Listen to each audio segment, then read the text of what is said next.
সবার কাছে অনুরোধ থাকলো সম্পূর্ণ ভিডিওটা দেখা। সফলতার পিছনে আমাদের সবচেয়ে বড় বাধা হলো মন। মন আমাদের সবচেয়ে বড় শত্রু। এই মনের কারণে আমরা কোনো কাজে সাফল্য অর্জন করতে পারি না। যারা এই মনকে নিয়ন্ত্রণ করতে পেরেছে তারাই আর সফলতার চূড়ান্তে। এবং এই মনের কারণে প্রায় 70% মানুষ ধ্বংস হচ্ছে, খারাপ কাজে জড়িয়ে যাচ্ছে। তো অনেকের মনে প্রশ্ন হচ্ছে, মন কিভাবে আমাদের ক্ষতি করে বা সফলতার প্রতি বাধা হয়ে দাঁড়িয়েছে?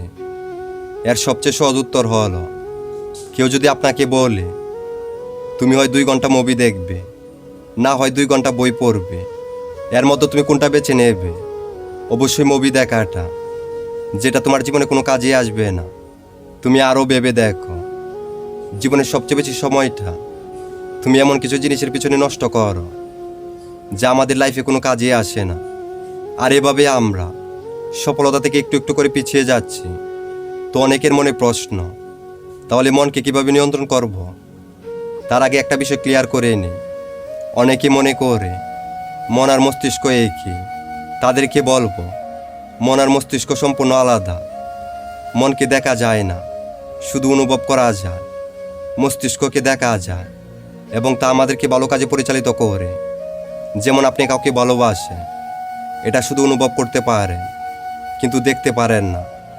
আমার কাছে মনে হয় যদি আপনার মাইন্ড এভাবে সেট করতে পারে তাহলে হয়তো মনকে নিয়ন্ত্রণ করতে পারবে। যেমন আপনি সেই জিনিসগুলোকে ভালোবাসতে শুরু করুন যেগুলো আপনার জীবনে উপকারে আসবে, আপনার লাইফের সামনে এগিয়ে যেতে সাহায্য করবে। কারণ যে জিনিসের প্রতি ভালোবাসা নেই সেই জিনিসে মন বসে না। যেমন আপনি ভিডিও দেখতে ভালোবাসেন, সেটা আপনি ঘন্টার পর ঘন্টা দেখতে পারবেন, কিন্তু আপনাকে যদি বলা হয় যে আপনি ঘন্টার পর ঘন্টা বই পড়েন, কিন্তু আপনি সেটা পড়তে পারবেন না, কারণ আপনি সেটাকে ভালোবাসেন না, সেটার প্রতি আপনার কোনো আগ্রহ নেই। তাই এখন থেকে সেই জিনিসগুলোকে ভালোবাসতে শুরু করুন যেগুলো আপনার লাইফে সামনে এগিয়ে যেতে সাহায্য করবে। এটা হয়তো একদিনে সম্ভব না, ধীরে ধীরে অভ্যাস করতে হবে।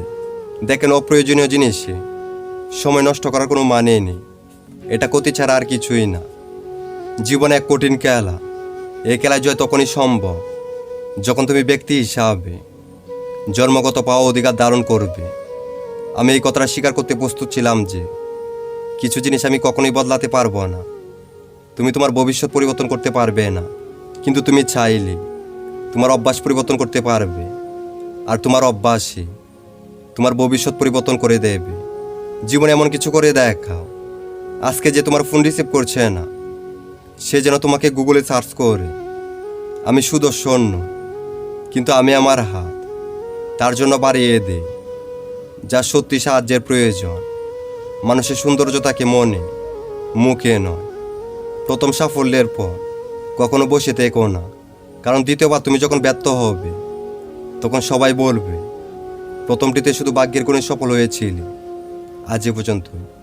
সবাই ভালো থাকবেন, সুস্থ থাকবেন আর নিজের খেয়াল রাখবেন।